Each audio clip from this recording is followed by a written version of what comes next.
Okay, let's see what's on the market today.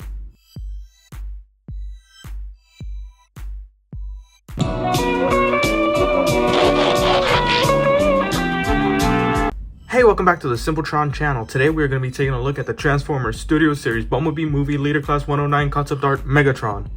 No, it's not too hard to remember. It's as simple as that. How do you not understand? And this Megatron is extremely faithful to its G1 counterpart.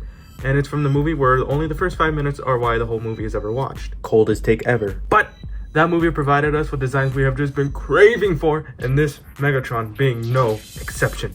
That's why I got it. However, he was not in the movie, which was explaining why it says concept art. What are you, stupid or something? Keep calling other people stupid, I can't be talking.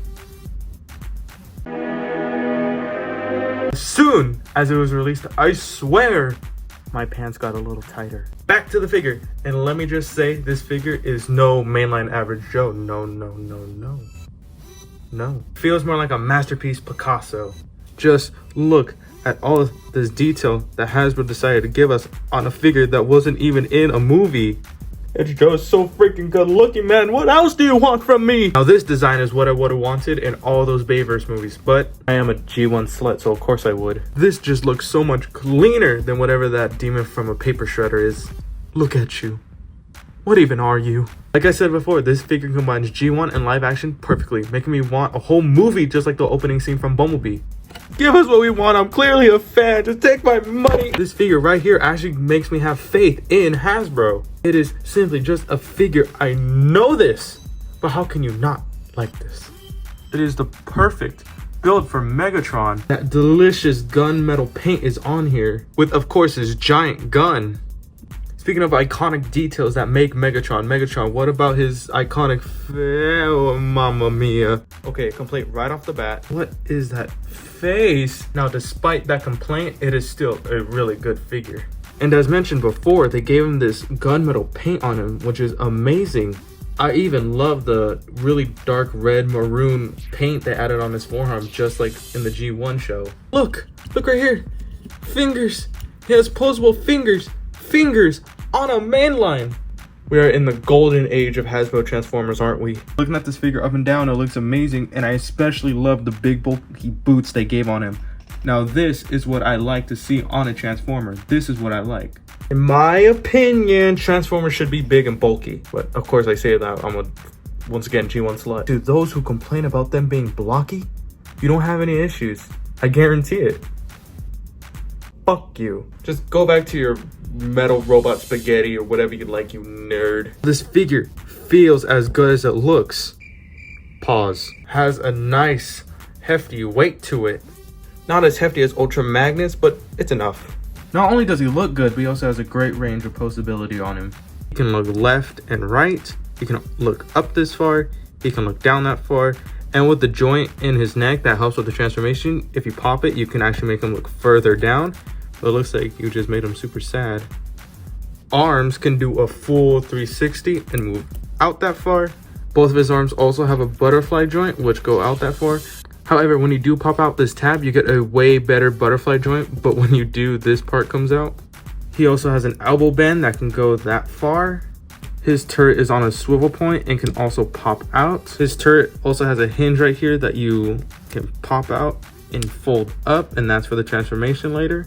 His hand here is on a swivel, so it can do a full 360. And as mentioned before, he has movable fingers. However, his thumb does not move, but 3 fingers stay together and are on a double hinge joint.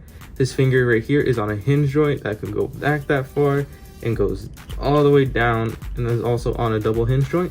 He also has a full waist rotation. His leg skirts also, you have to move up, and he can kick out that far. His skirts, they pop out like as mentioned earlier, but if you check behind, they actually are on a rotation, so you can completely move them out of the way and get that beautiful side kick. Legs can kick out that far and kick back that far. Megatron also has a nice crotch butterfly here, and when you spread its wings, it allows his legs to kick up way further. Don't you just love a good crotch joke in a Transformer figure review? He has like these leg shank things that pop out that comes in for the transformation later. Knee bends are on a double hinge joint here. His big silver hobbit feet are also on an ankle pivot, so you'll have no problem posing him and making him look cool as hell. I'm having so much fun getting them into poses, and I'm sure you will too. It's as simple as that. Just give Hasbro your hard-earned money. My equilibrium destabilized. Bottom line, just give Hasbro your money. This figure is amazing. You will love it. Now, he is from the Bumblebee movie, and I do in fact have some of the other Bumblebee movie figures, so let me just grab those real quick. Unfortunately, I wasn't lying. Fuck. These figures look amazing together.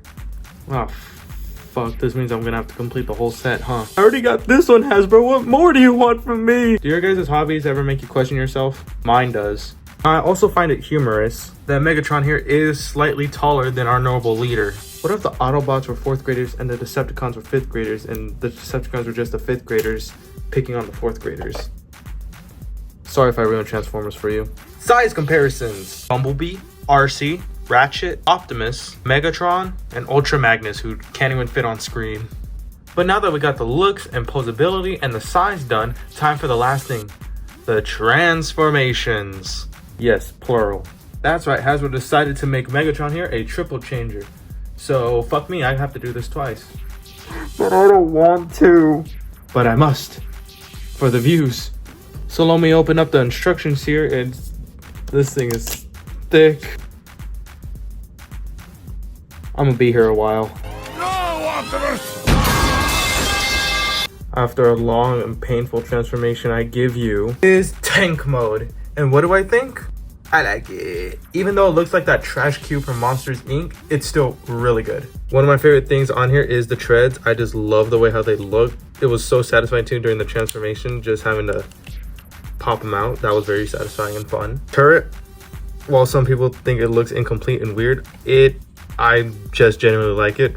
Probably my favorite Megatron turret on a tank, and quite probably my favorite Hasbro Megatron tank mode. Ooh, only complaint, I just wish it was a little longer, but holding it in person, it's not a big issue at all. Just wanted it to be a little longer, but when you hold it in hand, it's just nice and condensed all that weight into this tiny cube. But when you do look under, you do see Megatron's head. So despite my complaints about wanting it to be a little longer, it's perfect the way it is. And I just really like it. Now that's 1 out of 2 alt modes that we got done. So now it's time for a second and final alt mode. Yay, another transformation I get to do. After a fun, intuitive transformation, we now have his jet mode. That transformation absolutely sucked. Maybe I'm just stupid or it generally sucked, who knows. Either way, I didn't enjoy it. Oh, that show just for this bootleg looking jet. This isn't even a jet, it's just Megatron doing weird squats. With all that struggle that I went through for the transformation, it made me realize something. I like the tank more than this jet mode. Only redeeming factor I will say is I do like the head of the jet and the sleek red line going across it, making it look more villainous. But these wings, man, so small and pathetic. Man, these wings are so scrawny. What is this, Buffalo Wild Wings? I mean, he has some turbos in the back. I guess that's cool. I don't know. Overall, just kind of mid. I don't know what to really talk about because I don't really know what it really is. Like, I know it's a jet, but it feels sloppy and very Bavers. It is definitely the weak link of the alt mode so far, and I think the tank is far superior. Now let me just get him back into his robot mode and we'll wrap up this video. Now here are my final thoughts on this figure. I think it is totally worth the leader class price point. This is perfect for any Megatron fan, let alone any Transformer fan. In my opinion, let's give it a 9 out of 10. Some things were just a little flawed, no figure is perfect, but this figure is damn near close. So I would suggest you give Hasbro your money to feed your addiction. Surprising how well they pulled off a character that technically doesn't really exist. Hasbro, keep this up and my wallet is yours. Thank you so much for watching today's video. My socials are down in the description below and I'll just catch you guys next time. See ya.